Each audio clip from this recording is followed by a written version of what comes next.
तस्मै श्री गुरुवे नमः। श्री चैतन्य मनोभीष्टं स्थापितं येन भूतले स्वयं रूपदा मह्यं ददाति स पदान्तिकं।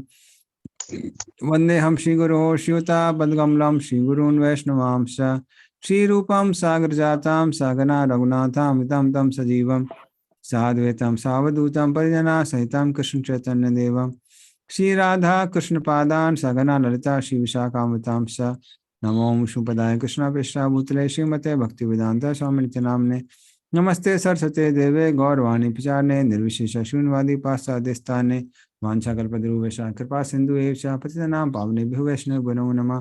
नमो महावदन्याय कृष्ण प्रेम प्रदायते कृष्णाय कृष्ण चैतन्य नाम्ने गौरतस्य नमः। हे कृष्ण करुणा सिन्धु दीनबन्धु जगत्पते गोप्तगोपिकान्त राधाकान्त नमस्ते तत्काञ्चन गौरांगी श्रीराधे वृन्दावनी सरी वृषभानुसुते देवी प्रणमामि हरिप्रिये नीलाचल निवासाय परमात्मा ने बलभद्र सुभद्राभ्याम जगन्नाथाय ते नमः। जय श्री कृष्ण चैतन्य प्रभु नित्यानंद श्री अद्वैत गदाधर शिवसदि गौर भक्तवृंद हरे कृष्णा कृष्ण कृष्ण हरे हरे हरे राम राम राम हरे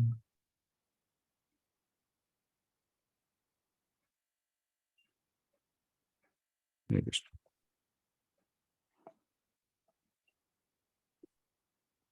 So we had discussed about the definition of Bhakti Rasamrita Sindhu, Akhila Samrit Murti, and the first three verses where author is, that is Rupa Goswami. He's talking about Vastu Nirdesh, the object of his writings. Then he seeks blessings from the previous acharyas, and also he offers blessings. Card mode. Bluetooth mode. Haribol. And also he offers blessings to the readers of Bhakti Rasamrita Sindhu. And then when we also went in the to define the, or sorry, not define, the division of Bhakti Rasamrita Sindhu. Now we'll just go to the definition of pure devotion service. So I'll share the screen with all of you.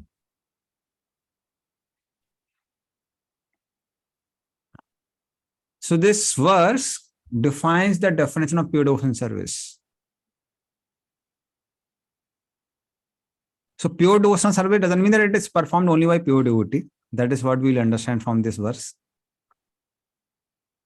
Rather, even a person who is infested with a lot of anarthas can also practice pure devotion service, provided he follows these criteria given in this verse. So you can repeat after me.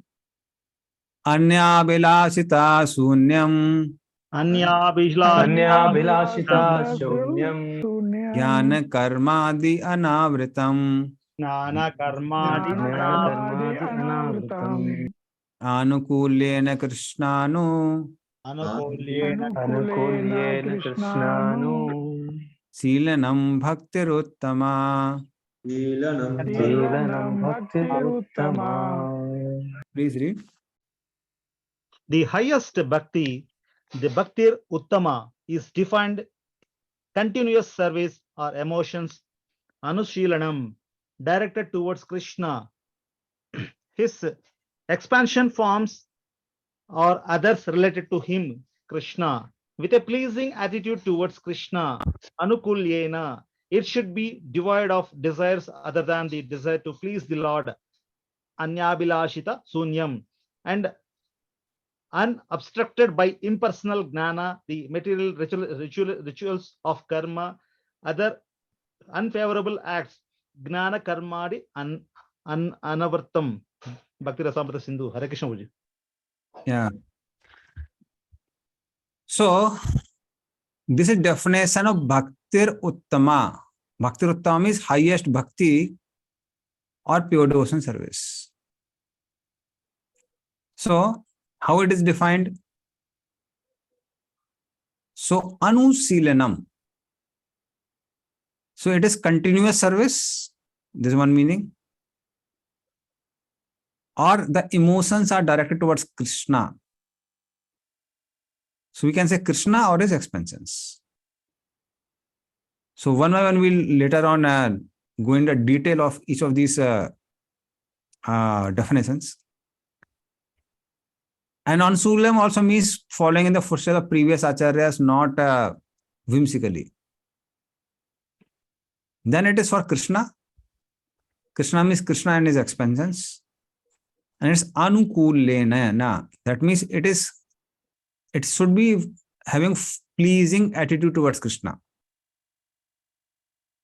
Not that no, somehow we give pleasure to Krishna with no intent to please Krishna. Like Charan and Mushtik, they gave pleasure to Krishna, but they had no desire to please Krishna. That is not called pure devotion service.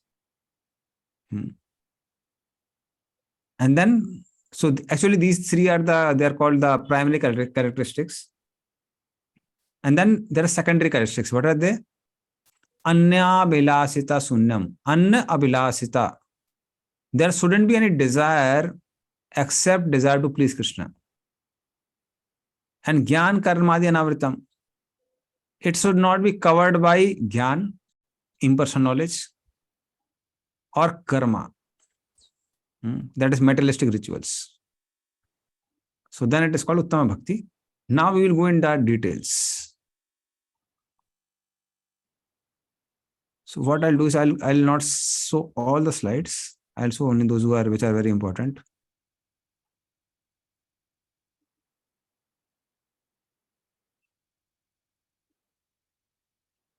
Okay.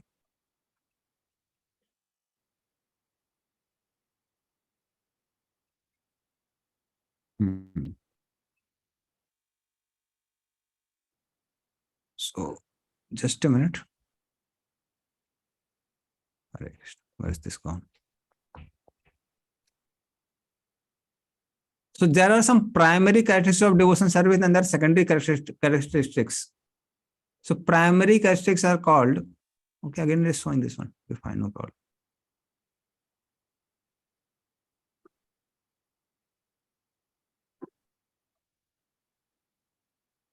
So anyway, this is something which we have already covered. So there are some primary characteristics which are called Mukhya Lakshan. That means what is meaning of Mukhya Lakshan? If you remove these characteristics, it can't be called Bhakti at all. It cannot be called even mixed devotion service.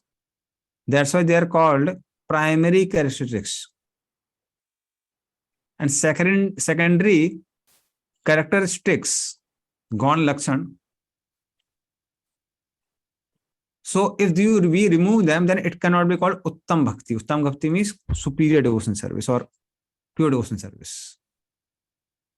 So that is how primary characteristics and secondary characteristics are defined. So we'll go one by one.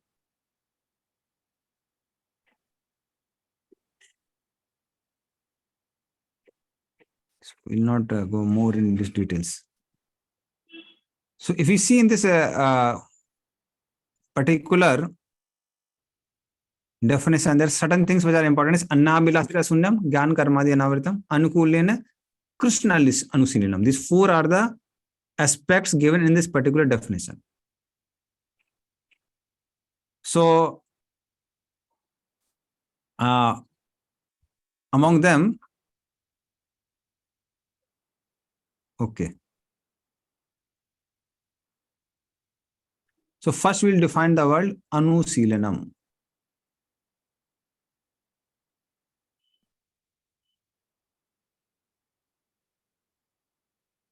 So somebody can read. Okay, I'll only read it. So Anusilanam comes from the word Anu and Sila. So Anu means continuous or with devotion. And Silanam means basically it is to worship or to serve. And also it means to be intentionally absorbed. So then it is called Anusilanam. So bhakti has to be continuous, not that no, only on Janmashtami you get bhakti. And in Durga Puja you get bhakti for Durga. Then that is not called bhakti. It should be everyday bhakti. That is meaning of continuous. So now for us, all of us, it may not be like every moment, but it can be said it should be daily. And it has to be with devotion. So anusilanam. So is that clear to all the devotees? Okay.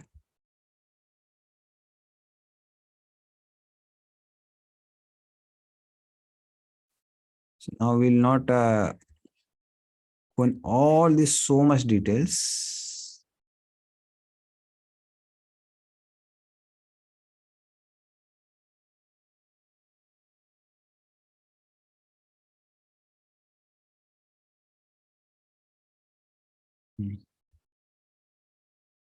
Then we go to the word called anukulena.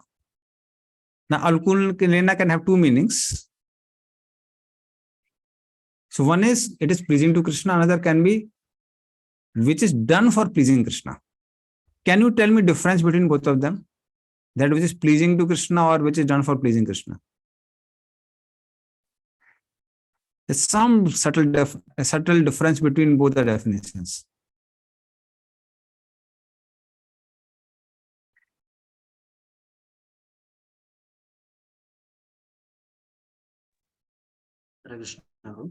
हाँ hello which is pleasing to Krishna means मतलब जो कर रहे हैं अभी कर रहे हैं so the which is done for pleasing Krishna मतलब already हो चुका है मतलब already done. I understand like that. Okay. Good attempt. Yes, bro. Pleasing Krishna, which already I know that. Yes, if I do this, Krishna will be pleased. And I'm going to do something which will please Krishna. The second one. Okay. See, first one is more about result, second is more about intent. If you the difference. First is result. Is Krishna pleased by that? Second is there an intent to please Krishna?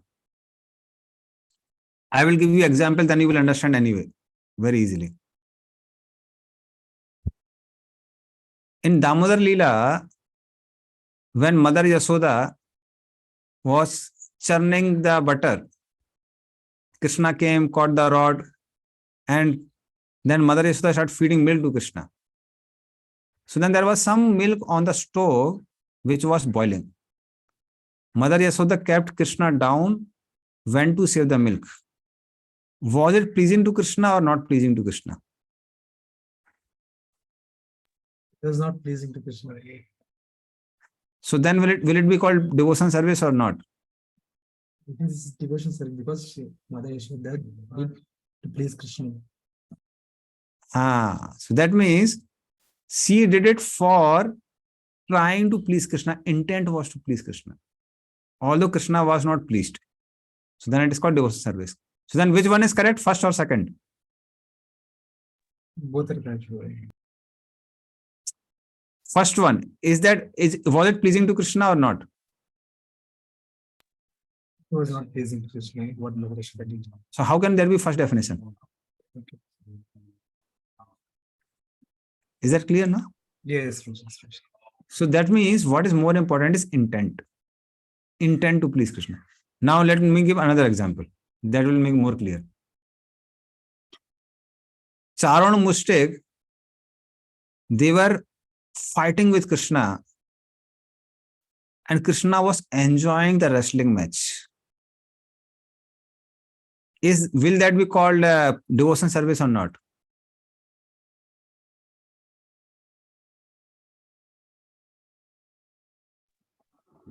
No, Prabhu. Why? No intention to please Krishna. So that's why, although it was pleasing to Krishna, which is first definition, but there was no intent to please Krishna. So that's why it cannot be called pure devotion service. That means what is more important is that intent to please Krishna. Then it is called devotion service. Okay? Is that clear to all the devotees now? Yeah, fine. Yes, Prabhu. Yes. So now I'll not go in.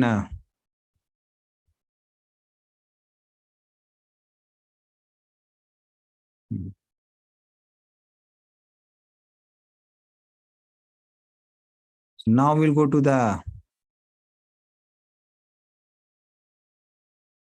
So Anukuli, na?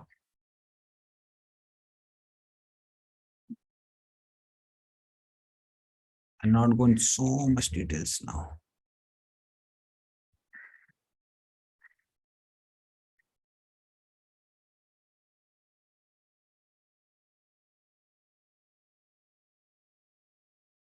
So there are three primary characteristics. So this is like exclusive and inclusive, which is given there, but it's like fine, too much of discussion. So what I'll do, I'll just tell you grossly. So let me stop it, otherwise now you'll be distracted. So there are three primary characteristics for devotion service. What are they? First thing, it should be for Krishna.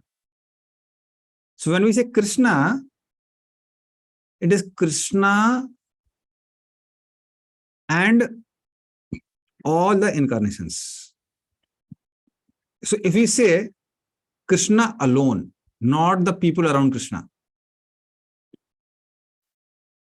will that be called devotion service? No, Prabhuji. Why? So there is no difference between Krishna and Krishna's other incarnations. Yeah. And also devotees. So if we love Krishna, means we love Krishna's devotees, we love Krishna's creation. So then they all come in the definition of pure devotion service. So I'll just read from what Prabhupada has written. We can love only Krishna, but Krishna is not ordinary. When we speak of Krishna, we refer to the Supreme Personality of Godhead along with his many expansions. So he is expanded by his plenary persons as differentiate part and parcel and his differentiate energies. That means it's referring both to the Krishna's expansions as well as living entities. So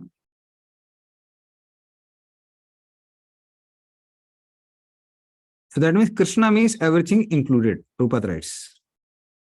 Krishna, in other words, means everything and includes everything. So now, does it mean that we worship everyone because everyone is Krishna?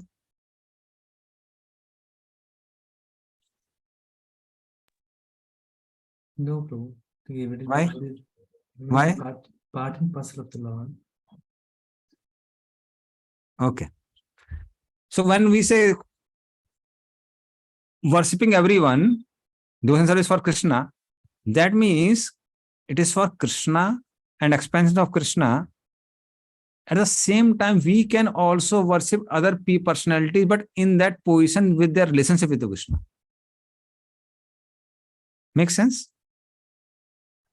That means Krishna is Supreme Personality of Godhead, whereas we respect all the other demigods because they are part and parcel of Krishna. At the same time, we don't say that they are Krishna. So bhakti is only for Krishna, Krishna and his expansions, not for the demigods. But we do respect the demigods also. So this is the first one, devotion service for Krishna. And then second one is that devotional service is also an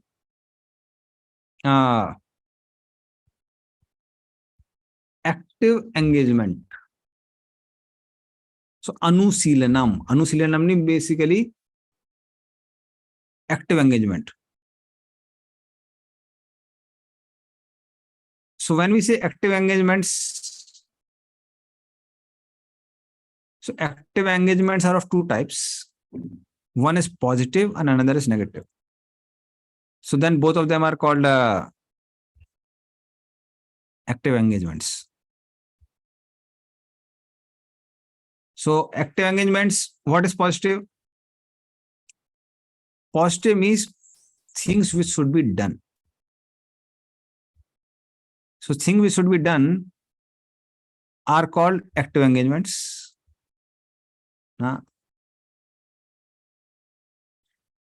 And things which should not be done are called negative engagements, or we should not do with our body, mind, and words. So now what I'll do is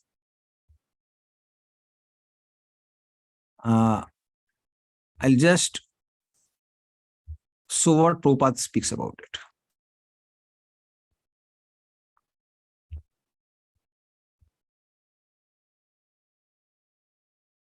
So one of you can read. And if you don't understand anything, then let me know. Because it's very clear actually. So just read the points. Yeah. This devotional service is a sort of cultivation. It is not simply inaction for people who like to be inactive or devote their time to silent meditation. There are many different methods for people who want this, but cultivation of Krishna consciousness is different. A particular word used by Srila Rupa Goswami in this connection is anusilana, or cultivation by following the predecessor teachers, acharyas. As soon as we say cultivation, we must refer to activity. Without activity, consciousness alone cannot help us.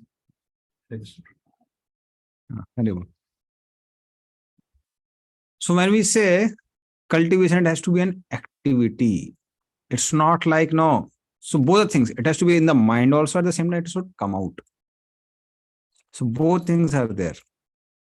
And cultivation means like we cultivate the crops by putting seeds. Similarly, this bhakti also has to be cultivated. Okay. And also, when we say anu means to follow. So anu means following. So following in the footsteps of the predecessor acharyas. So you must have seen in India that people do sometimes so many crazy things in the name of devotion service. Right? Sometimes, like I told this example before also. One of the Matajis, she said that no, this Laddu Gopal is my son. So she would even take him to washroom and clean him with soap and water. So can it be called anusilanam? Why? Because Lord cannot be detached like normal people from him. Okay, but main thing is depending on the definition called anusilanam, whether from that point of view you tell whether it is devotion service or not a devotion service.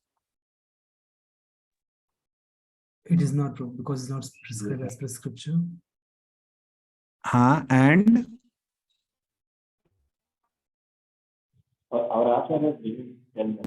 that is what. That is meaning of anu, na? Our acharyas have never done this. So that is meaning of anusilanam. So it is a cultivation, but based on the instructions of the previous acharyas.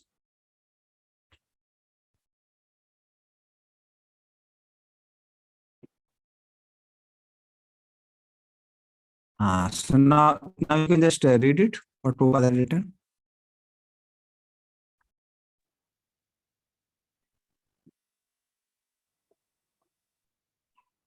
All activities may be divided into two classes. One class may be for achieving a certain goal, and the other may be for avoiding some unfavorable circumstances. In Sanskrit, these activities are called pravritti and nivritti, positive and negative action. There are many examples of negative action. For instance, a diseased person has to be cautious and take medicine in order to avoid some unfavorable illness. So for a deceased person, taking medicine is called pravritti or nivritti? Pravritti, Prabhu. And avoiding some unfavorable things, is it called pravritti or nivritti? Pravritti, Prabhu. Huh? Pravritti, Prabhu. Unfavorable. That's called nivritti. Nivritti. Like for example, you are having a typhoid, you are told not to eat parathas. Is that called pravritti or nivritti? That's called nivritti. Nivritti. Yeah. So eating something is called pravritti. Not taking medicine is called pravritti. Avoiding certain things is called nivritti. Similarly, chanting 16 rounds, it comes in the category of pravritti or nivritti. Pravritti. Pravritti, Prabhu. Yeah. Following 4-day principle, it is called pravritti or nivritti. Nivritti. Nivritti. Yes. Nivritti. Yes. So Anusilana have both these categories of pravritti and nivritti. Okay, Kalanath Prabhu, you had a question. Yes, Prabhu. Prabhuji, that Anushilanam matlab, like we can understand like following Guru Parampara, like, Yes. constant devotional service. Yes. Yes. So following the Guru Parampara, following their footsteps basically. Not that whimsically we are doing something. Yes, thank you.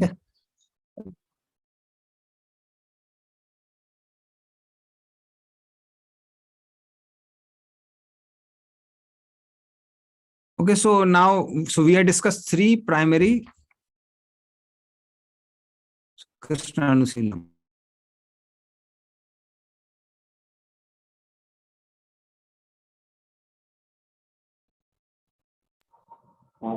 Your voice is a little bit breaking now. When was it for me after everyone? For everyone it is breaking? No, Prabhu, it's clear. Okay. Yes, Prabhuji. So it's clear for devotees. So fine, then maybe individually devotees have to do. So that is how. So it has to be. So we basically discuss about 3 things. Now I'll not go in much in details. So we had already done this Anukulena, Krishna, Anusilam. So there were 3 primary characteristics which we had discussed. First one is it is for Krishna. So when we say Krishna, it is expansions, not everything. So Krishna and expansion, that's Krishna. Second thing is it is Anusilanam. It has to be active engagement, which includes do's and don'ts, but it has to be in the footsteps of previous acharyas. This second one. Third one is it should be done with a favorable intent. So even if we do with favorable intent, let us say Krishna is not pleased, still it is called pure devotion service. But intent has to be to please Krishna. So all things. Now you cannot say that I have intent to please Krishna, but I am doing anything whimsical. No. It should be with the intent to please Krishna, at the same time following the footsteps of previous acharyas. So these are the primary characteristics of bhakti. Without them, we cannot call it a bhakti also. Now we will go to 2 more characteristics, which are basically called the secondary characteristics. So these are the primary.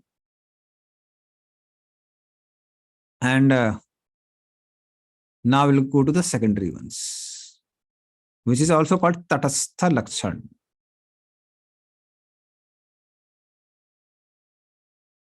So just a minute.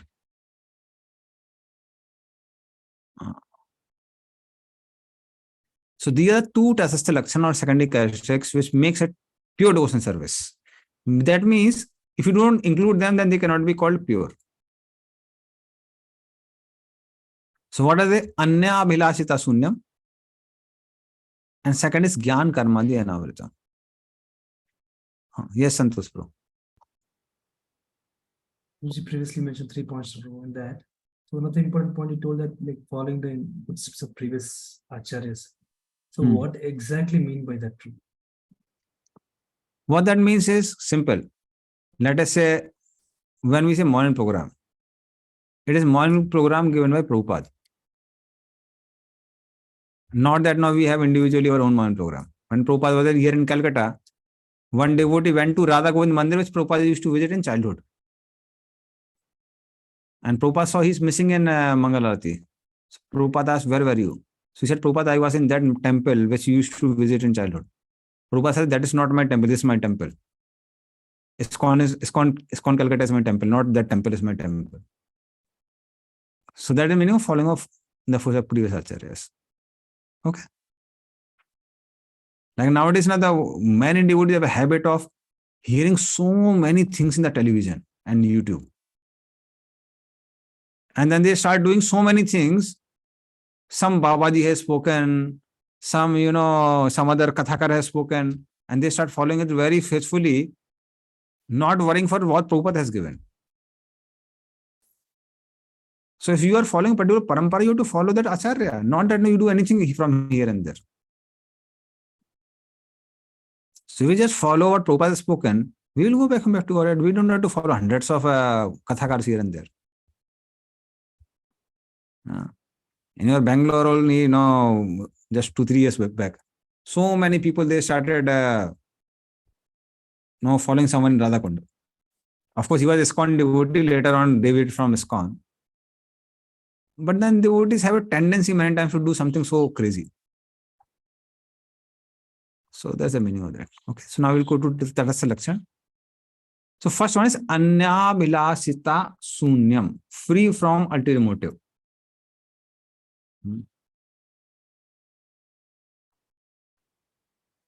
Okay.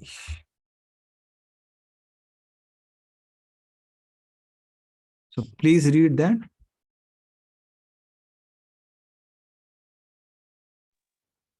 Our desire, other desires mean any other desire other than to please Krishna through bhakti. In other words, bhakti that is aimed at achieving bhakti is proper, else improper. Example, aim of a sadhana bhakti is to attain bhava bhakti. Bhaktya sanjatya bhaktya. So Anna means other, Abhilasa means desire, Ita and Sunyam. So we'll discuss Ita little later. So Sunyam is devoid. Now we say only bhakti. There shouldn't be any desire. So then it will become very, very narrow.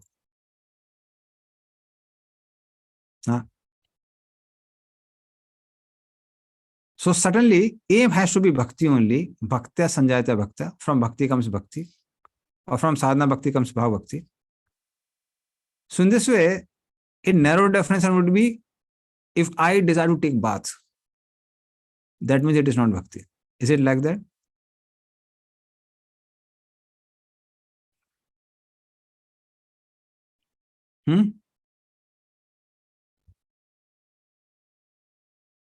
It's not like that. Yeah. Can you repeat the question? So my question was, if you desire to take bath, is it bhakti or not bhakti?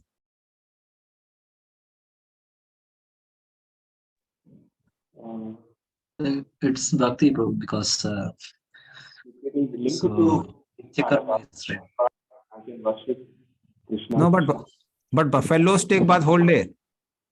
Will they be If I'm called taking devotees? bath, if I'm taking a bath for the purpose of worship God, no, then it will become bhakti. Yeah.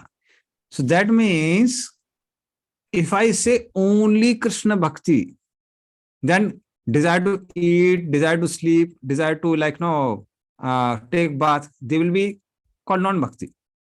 But if I say no, everything is bhakti, so then it will be too exclusive. That means if I'm chanting Hare Krishna and I go for movie also, there's no problem. No. So that's why it is called Anyabhilasita. That means there shouldn't be any desire other than pleasing Krishna. At the same time, desire for self-preservation is not excluded in that. Like for example,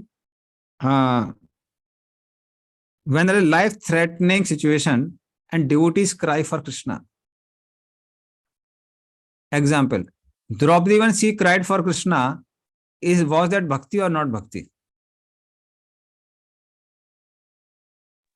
Bhakti. Bhakti only. But did she do to please Krishna? Then how can you call it bhakti? We are not pleasing Krishna, we are ordering Krishna, in fact. Then that is not called bhakti. Okay. So this is the where this word itta comes in picture. So itta means the desire to sell. Yes, yes.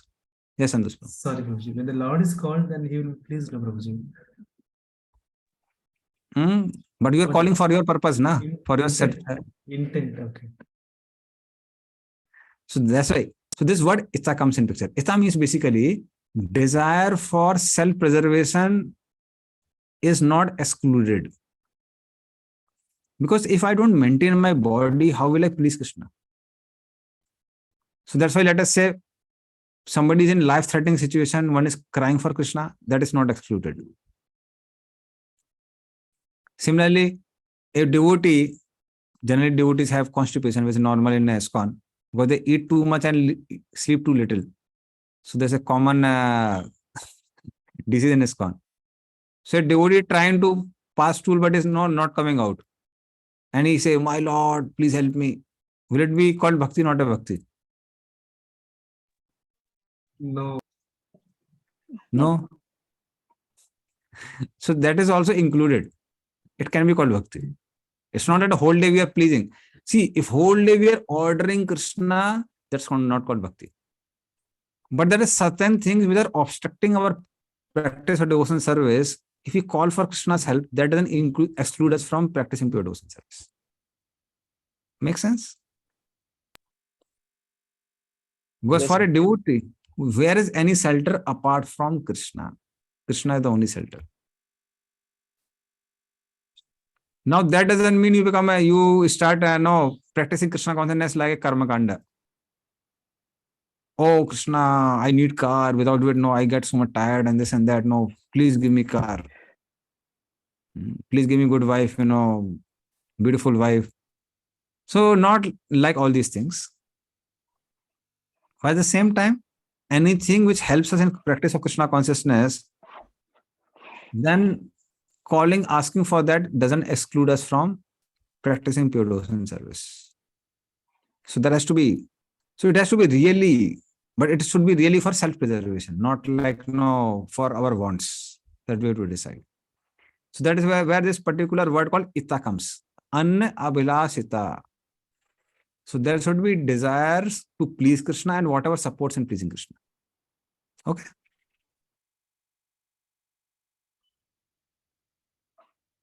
Okay. Now, so this was the first Tatastha Lakshan. And now we'll discuss about the second one.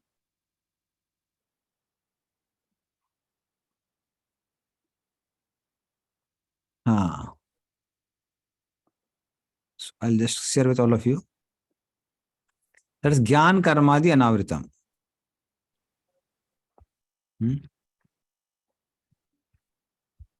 So just a minute.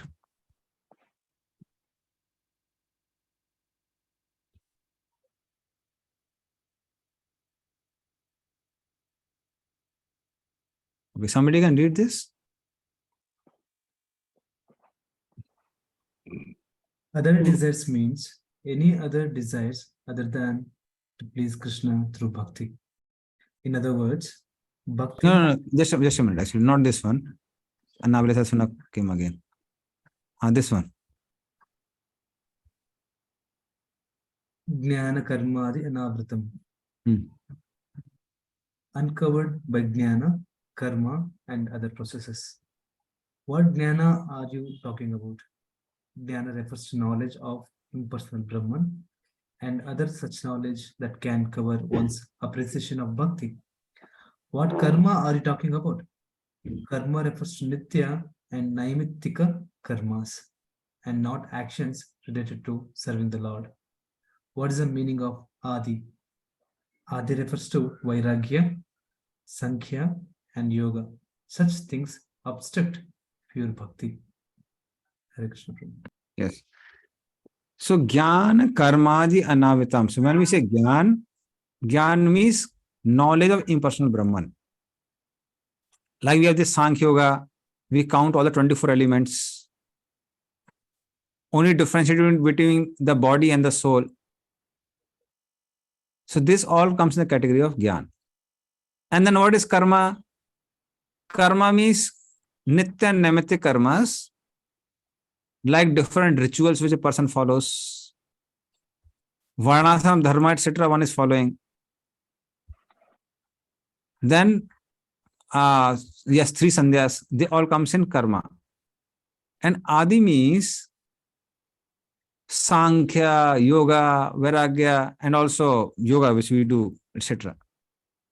Now, differentiating between body and soul. Do devotees do it or don't do it?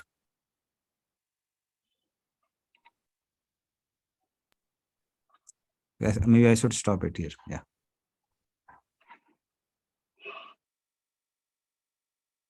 Please repeat the question, Prabhu. Do devotees differentiate between body and soul or no? Yes, they do, Prabhu. So then that is called Gyan, na? So will that be called devotion service or not called devotion service? The intent matters, Prabhu. What? That is devotional service only, Prabhu. No, but according to this definition, it is saying that no, Gyan should not be there. Yes, Prabhu. In Ved also tells that Vairagya, when that also obstruct bhakti, but ultimately for the pleasure of Krishna, then we are doing it, then that is called devotional service. Prabhu. This knowledge helps us to understand who we are, and that is the basic knowledge that we need to start for any spiritual thing. Only when we understand who we are, then we can understand what is the relationship with Krishna. So in another way, we can call them as devotional service also. Okay. Getting that knowledge. Yes. What we understood is like The transcendental knowledge we can take it probably. So because we Mamevamsha Jiva Loke, so we are part and parcel of Krishna. So we need to engage our body and the soul in the service of the Krishna. Okay. Krishna himself says in Bhagavad Gita about all these things. Okay. So will it be called devotion? Okay. So here, important word is, it is anavritam, not sunyam. So Rupa Goswami is writing Gyan Karmadi anavritam, not sunyam. See, annabilasita sunyam. That means the desire should be only to please Krishna. But Gyan Karmadi is not sunyam, it is Gyan Karmadi anavritam. So anavritam means what? It's not cover the practice of bhakti. Make sense? So that means we can discuss about we are not body, we are soul, we can practice Varnasana system, we can do even yoga. Like many of our even sannyasis do yoga for good health. But then it should not be there that it covers bhakti. What meaning of covering bhakti? That means philosophical speculation is becoming so much that you are practically not doing Shravanam Kirtanam. So then such a covering is not good. And we have seen it happened in one of the temples in Delhi. One devotee, practically all classes would be just, hum sab mitti hain, we are all made of earth only. So ultimately, we are not body, we are not body, we are not body, we are not body. He was not discussing so much about this. And then he became deviant also. He deviated from ISKCON. So the whole point is that certainly, I am not body, I am soul, but knowledge should not be limited to there. I am not body, I am soul, but I am part and parcel of Krishna. I am part and parcel of Krishna. So that is how I should engage in Krishna service. So that is complete knowledge. Not that I am not body, not just that much. Similarly, when we say karma, so we have religious obligations, social obligations. We have this Varnasam Dharma duties are there. But then they should not be the prominent ones.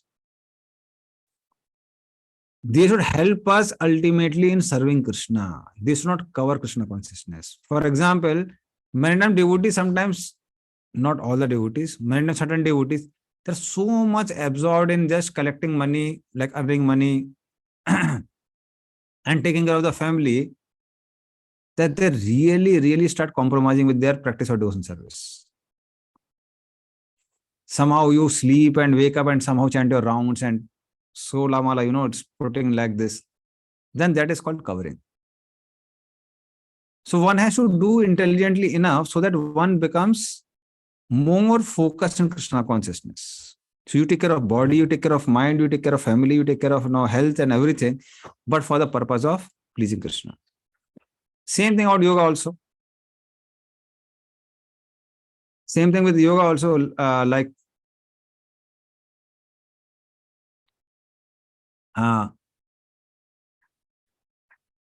one may do yoga, but let us say brahmachari is staying in the brahmachari ashram, and instead of chanting for 2 hours with the devotees, he does yoga for 2 hours. And then a whole chanting goes in night time. So then that is called avrit.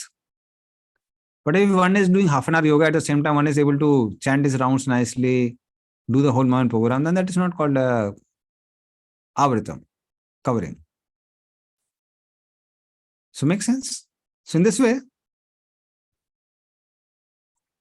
as soon as if karma and jnana, yoga, they become impediment in practice of Krishna consciousness, then it deviates you from the definition of pure devotion service.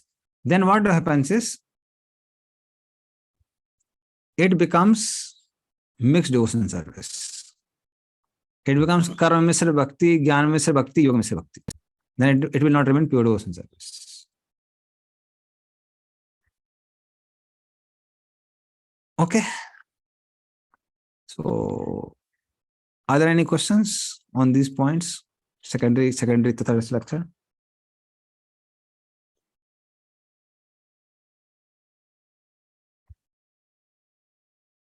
Usually, like generally, people who goes to company, even me. So most of them, the distraction only comes. Even yesterday, I had to office the first after many years. So kind of quite difficult to remember the Lord, and in the such case, what can be done to? Because that also, like in the second time, the karma refers to nitya and naimitya karmas and not actions related to serving the Lord. So main thing is, now let us say, see, maintenance what happens for the devotees. It's not that it is company work which is obstructing you. It is no taste for chanting which is obstructing you. So then what happens is, such devotees, let us say, they also join brahmacharya ashram. So even after that, what happens is, rather than concentrating on japa, they concentrate on so many services they do whole day. So that means the problem is not company work. The problem is you don't have taste for chanting. So at that, if such a scenario is there, continue your company work if you are a householder, or no, you have to collect money for giving to parents. Then it is not an intelligent thing to give it up. But let us say company work itself is causing trouble. For example, company is making you work 12 hours a day. You are so much tired every day that you can't just hold even beat back. So then what to do is, take some less salary job, which makes you work 8 hours a day, not 12 hours a day. But just because it is causing some distraction, many times it may not be the cause, may not be company work, the cause may be I don't have taste for chanting. Okay. So that we have to decide. Yeah. Okay. So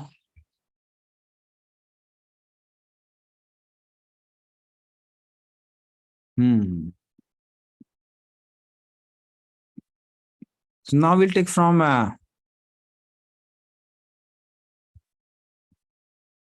another proof is from Narad Panchatra.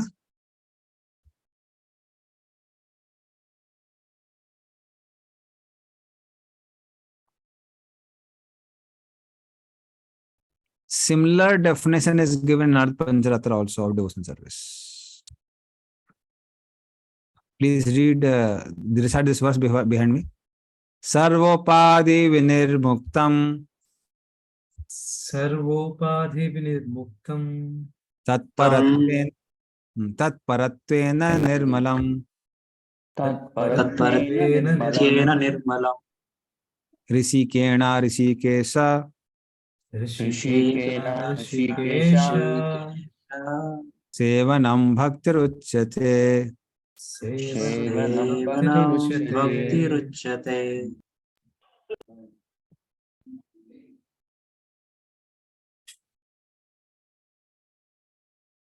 So I'll not go in Parivasa Sutra definition.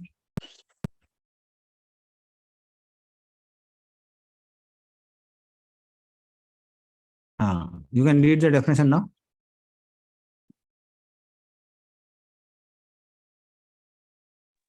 Bhakti is defined. Hare Krishna, you can complete. Good. Bhakti is defined as Bhakti Ruchyate, service to the Lord. Rishikesha Sevanam, using the senses, Shikena. It should be done with the intention of pleasing the Lord. Tat Paratvena, free of other desires. Sarvopadi Vinirmuktam, and unobstructed by other processes. Nirmalam. Narad Pancharatra. Hare Yeah, Krishna. somebody can take photograph of this and put in the WhatsApp group, because I'm going to have some exercise now. Just take it and put in the WhatsApp group.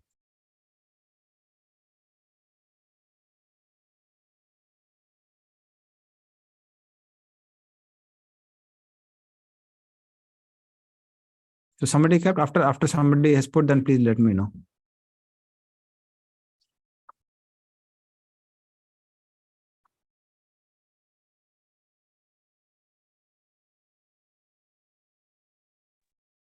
Send from. Send. And okay, good. So now you can look into the definition in your mobiles, and you have to match with the definition of pure devotion service. Of course, it is given here also. Anyabhilasita sunyam. What will be a parallel for that in this particular definition?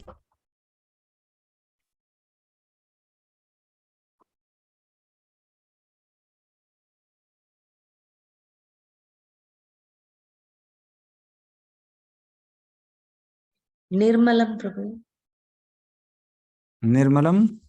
unobstructed by. Okay.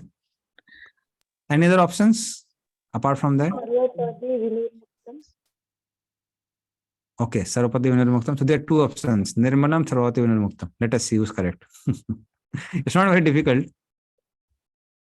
Yeah. So it's Free of Sarvapadi. other disease. Yes. Tatparatvena should be done with the intention.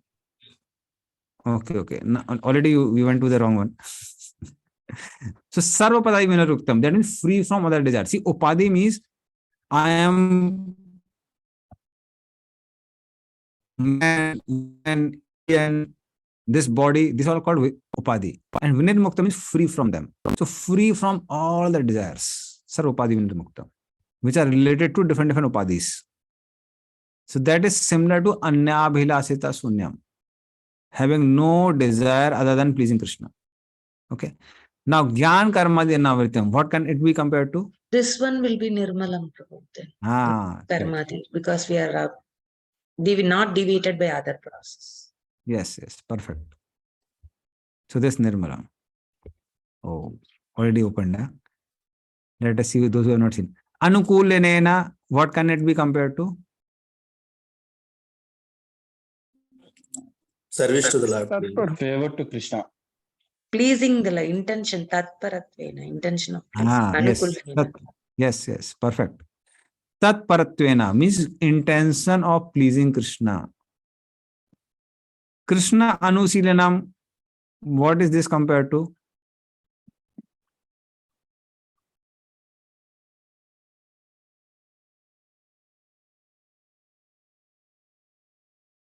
Sevanam Bhakti Ruchyate. Krishna, Krishna, Krishna. Yes. So Rishikesa, Rishikena, Rishikesa Sevanam. That means serving the master of the senses. That is Krishna. So Rishik Isa. So serving his senses is called Krishna Anusilanam. Perfect. Bhaktiruttama anyway, Bhaktiruchate. So that is how we find these are the same definition given in all the Pancharatra about devotion service. So I told about these 5 primary, out of 5 characteristics, 3 are primary and 2 are secondary. Out of this, which of 3 are primary?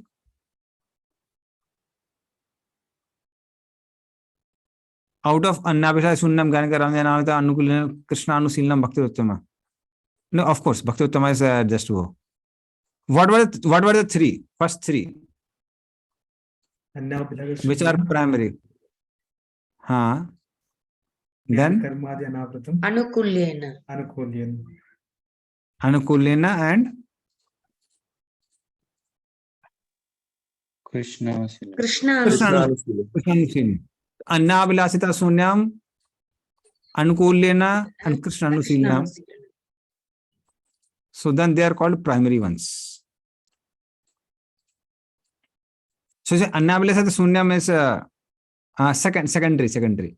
So first 3 were Annabhilasita Sunyam and Gyankari Armantam. They are secondary.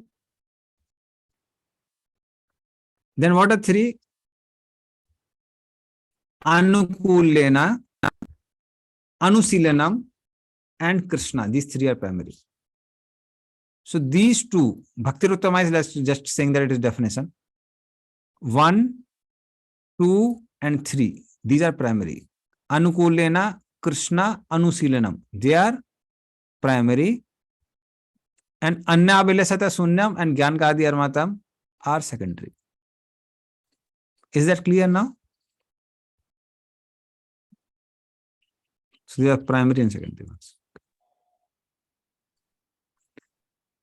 So that's the definition of pure devotion service. So now I will not go to, there are a lot of reference from the scriptures which talk about this definition of pure devotion service. Hare Krishna Guruji. So maybe you might have covered this. Prabhu, that sloka number, it's not found in the Nectar of Devotion in the beginning chapters. Maybe can you tell which chapter it exactly refers that sloka? Which one? The sloka we just mentioned. Yes, Prabhu. Annabhilasata Sunyam. Yes, that Prabhu. is there in the preface. That is before first chapter. Okay. Hmm. It's mentioned that the sloka number also, Prabhu, there 1 something. Go to page number 21, XXI. Okay, Prabhu. Could you see there? Page XXI 21. Prabhu, page number 21, it's a first stages of devotion, Prabhu. XXI. In the preface, you have to select Roman letters XS. Roman letter XSI. Okay. Roman letter 21. That is before page number 1. Yeah, XXI, which paragraph, Prabhu? So there you didn't find? No, Prabhu, it's a completely like a purport, like a description actually, Prabhu. So they are only the definition of pure devotion service given. Just a minute. What I'll do, I'll give the screenshot or whatever, Prabhu, probably after some time. Okay. Thank you, Prabhu. So what I'll do. Other devotees could find it. I have to, difficult for me to display. If you give me a minute.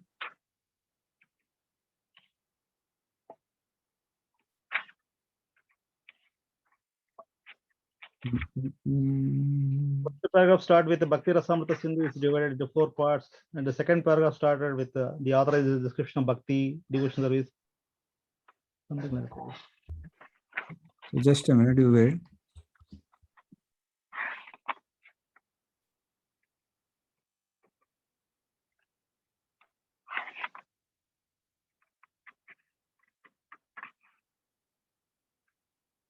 Somehow the soft copy is under that page number, and then my book will not be visible from here. Okay, Prabhu. Prabhu, I have a book, but it's Telugu regional language, page number 13 and 14. Is this the book you are talking, Prabhu? I'm not able to see the screen. Bhakti Rasamrutamu. English. This is only Nectar devotion. Yes. Yes, Prabhu, that is the book. I am yes. referring the Telugu book. It is there in the 13th. I don't see that sloka number, Prabhu. No, see, the- you not find sloka, but you will find Prabhupada has just written the definitions of that. Prabhupada has not written, you will not find a single sloka in XSI. This is, sorry, NOD. So Prabhupada has written a summary study. So what Prabhupada has written? Prabhupada has written the entire thing. Like, do you find this paragraph? This is, of course. First class devotion service is known by one's tendency to be fully engaged in Krishna consciousness, serving the Lord favorably. Yes, Prabhu. Yeah, so this is the definition given here. Okay. Okay, na? Okay, Prabhu. Yeah. And now we'll discuss about, now we'll go to chapter number 1. There are characteristics of pure devotion service. There are 6 characteristics of pure devotion service. So we'll discuss them now. So I'll share with all of you. Just a minute.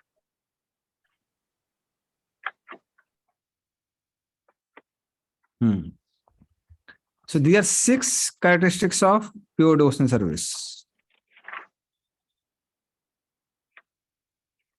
So you can repeat after me. Klesagni subhada. Kleshagni subhada. Moksha laguta krit sudurlaba. Moksha laguda. Sandarananda Sandarananda visesatma. Visheshatma. Sri Krishna akarsani sacha. Sri Krishna Karshani Sacha. These are 6 one given. Klesagni, Subhada, Moksha Laguta Krit, Sudurlabha, Sandarananda Visheshatma. So first one is Kles Agni. Gni means gone and Kles means suffering. So this devotional service has a ability to destroy our sufferings.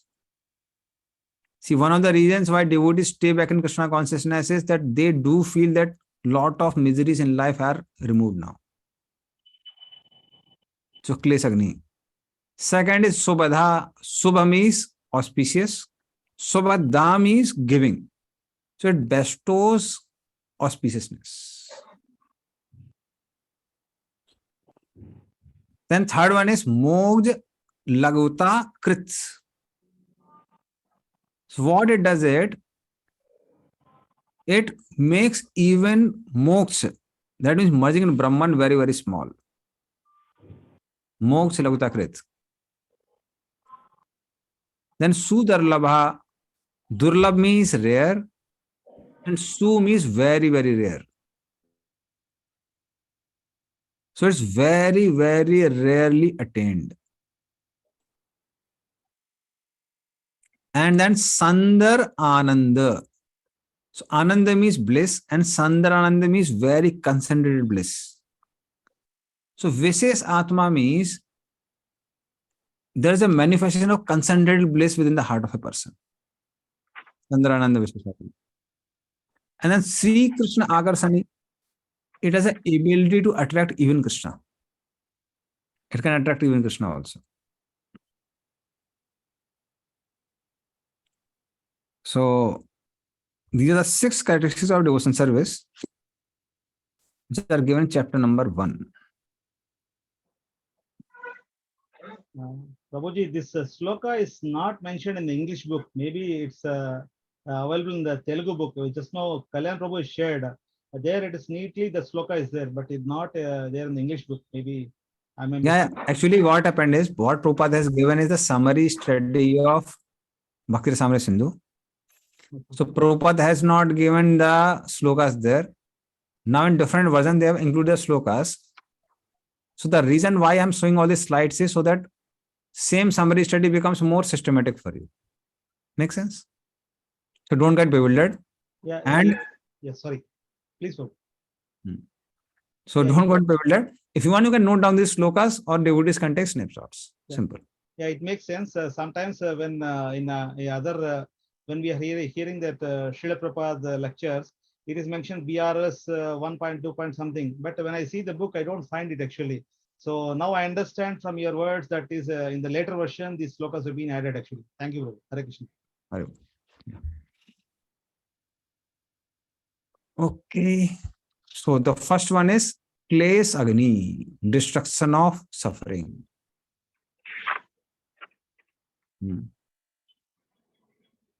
So, so what I will do is some necessary slides I'll send you in the groups if they are not shared. Okay. So this is the first one, destruction of suffering. Now this is something which is like you have to really dive inside, then you'll understand it. So we have to understand the definition very clearly. What papam? When we are referring papam here, papam means sinful activity. Activity means thing which is performed. Okay. It's not in the mind, it is literally being active. Means doing it with the physical body. That's papam. Bijam is sinful desire. So what is that sinful desire? For example, if I plan to loot a bank, that plan is called a bijam. I have not yet looted the bank, but I have planned to loot a bank. That is called bijam. Is that clear? So that's called sinful desire or a material desire. Understood, Prabhu. So unless until act is done, he will not come under papam jurisdiction. He Yes. will be under bijam. Yes. So plan to loot a bank is bijam. Looting a bank is called papam. And why one wants to loot a bank? Because one thinks I am the body. So I am supposed to satisfy my sense. Because senses need sense gratification.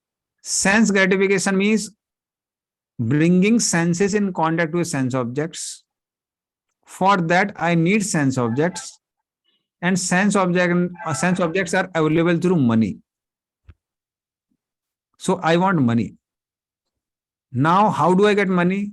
I will get money by some illegal means, which is not recommended by Krishna. So this is ignorance, avidya. So this avidya leads to a material desire that we want to enjoy by something which is not recommended by the Lord. Then one commits papam, sinful activity. And as soon as one performs sinful activity, there are two results. What are two results? Aprarabdha and prarabdha. So aprarabdha are the ones which are experienced in the future lives. And prarabdhas are the ones which are experienced in this life itself. It's like after you loot a bank, may not be immediately one is caught by police. That doesn't mean he will never not be caught. That has gone in the account of aprarabdha. But as soon as he is caught by the police and he gets a judgment, let us say 10 years of imprisonment, then it will be called prarabdha. Till he is caught, it is aprarabdha. After he is caught, it is called prarabdha. Is that clear? So this is something immediate. Can you please repeat this two things? Sorry, just repeat it. Aprarabdha, prarabdha. So aprarabdha means something which is not manifest in this life, it will manifest in future lives.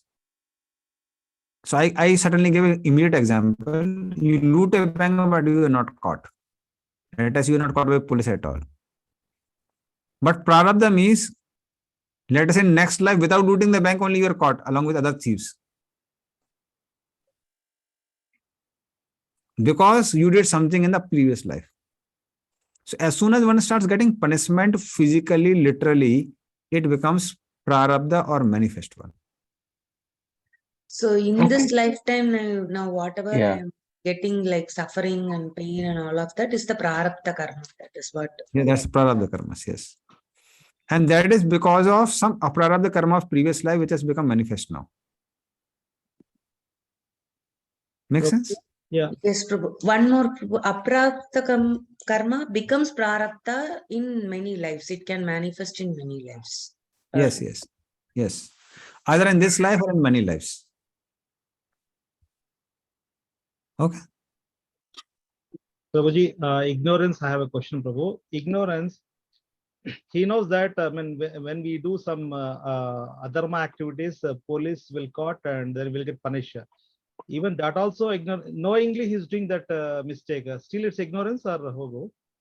See, ignorance is somewhere. What is the ignorance?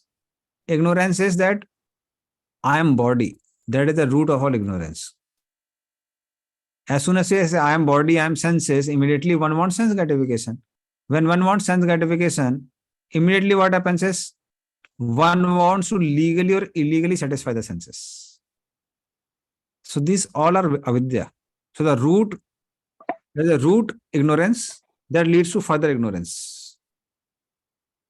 So, Prabhu, in this example, like the child is putting a finger in the fire due to ignorance.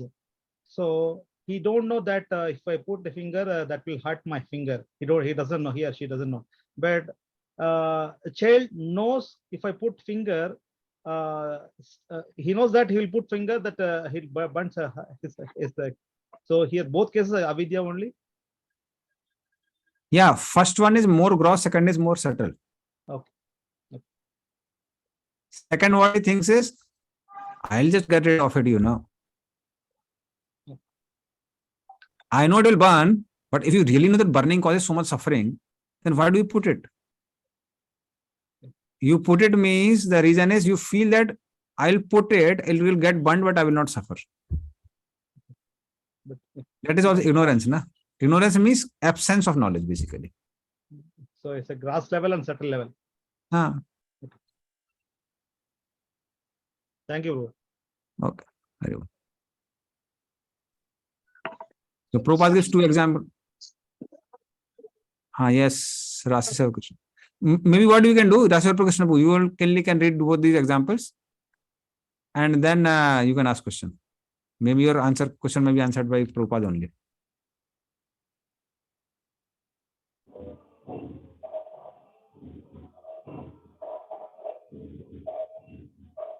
Rajshekar Prabhu.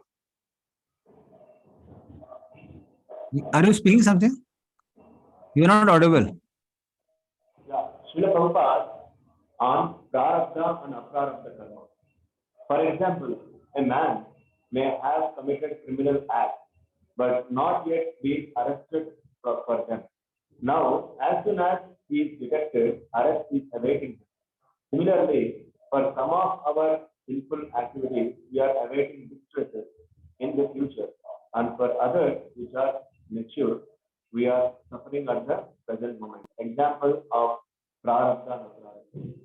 Mature sinful activities suffering from some chronic disease.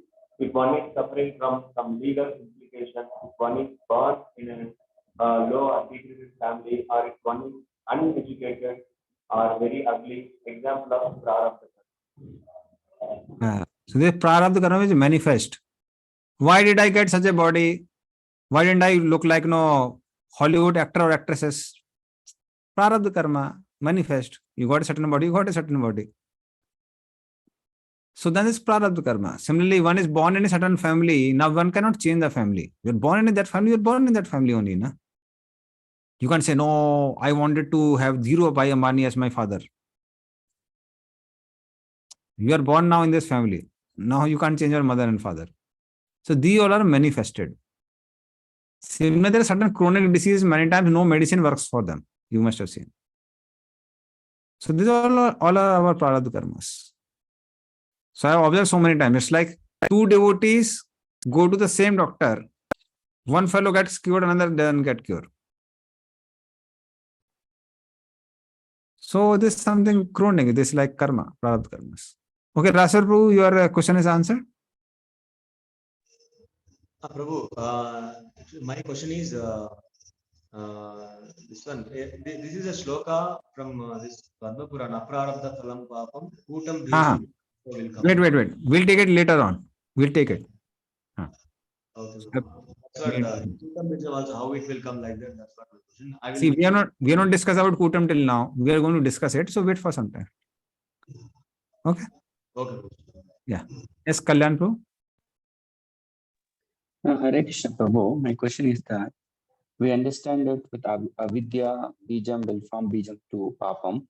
So those things transform into one is future aprarabdha, which is impact in future, prarabdha, which is in lifetime. So how this sinful act decided that it's going to be impacted in future, it's going to be a current lifetime.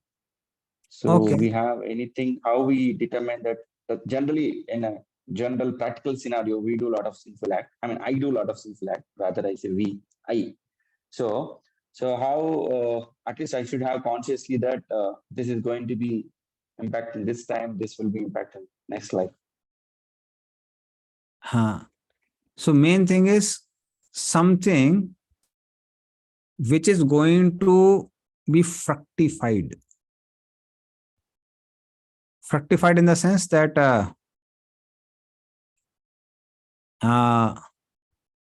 so for a seed, if you put the seed,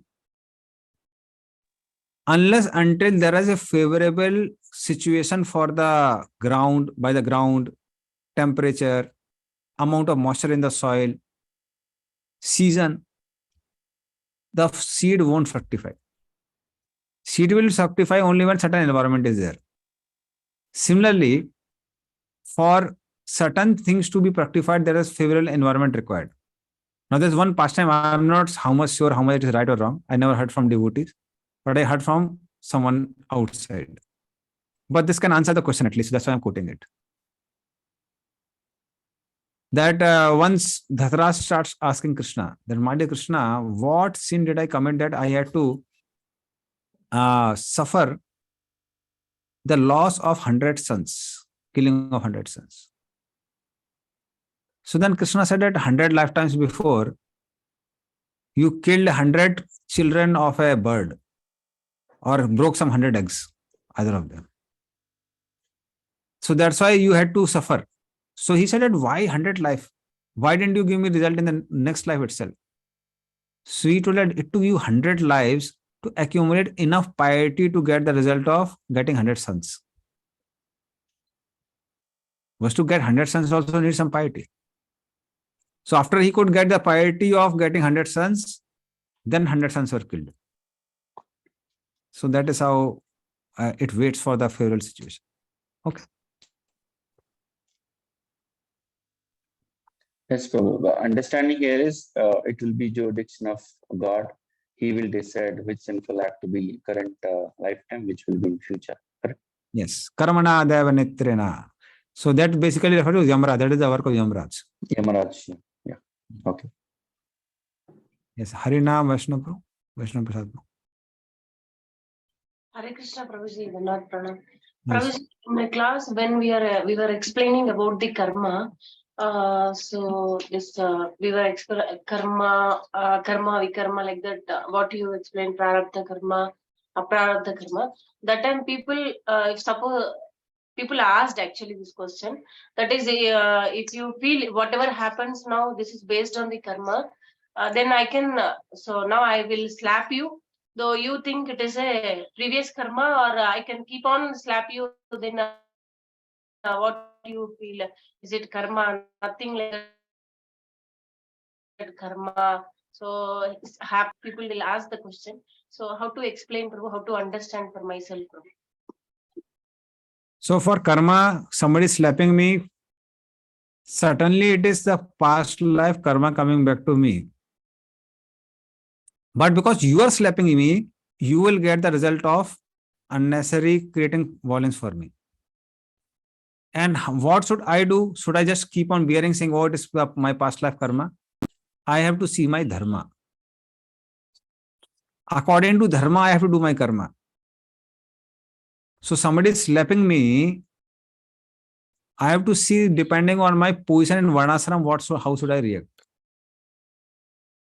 Like, for example, if your child is slapping you, how will you respond to it? We'll smile, Prabhu, smile at them. And if your maid slaps you, how will you respond? We'll respond with anger. With anger, Prabhu. We'll Okay. respond with anger. So that is your reaction. But I would say, what should be your responsibility when your maid slaps you? Explain. So we made means first we will check, Prabhu, what happened. So based on the situation, we'll react, Prabhu. Yeah. So when maid is there, we can warn her. You cannot do like that. And if you see that she's a mad lady, today she's slapping you, tomorrow she may even stab you. Huh. So then what will you do with the maid? We will send them out. We'll remove them from the job. So that is how, it's not like, no. So about karma, it's more about dharma. Depending on time, place, circumstances, we see what is supposed to be done as per scriptures. Make sense? Yes, Prabhuji. So once we understand this knowledge, then we will come to know how to react. And the base is dharma. Yes. So we bear things or tolerate things, understanding it is our karma, but we react to it depending on what is our dharma. Okay? Understand. I have one just funny explanation, sir. Probably sorry. If someone has hit me, if I give a slap back to him, it is for him as a product of the karma. If I'm not slapping him, for him, it's going to be a product of the karma. Someone is going to punish him in the future. Yeah. No, and it depends on your duty also. Let us say you are a Kshatriya, you are not supposed to just somebody slapping you, just keep on bearing.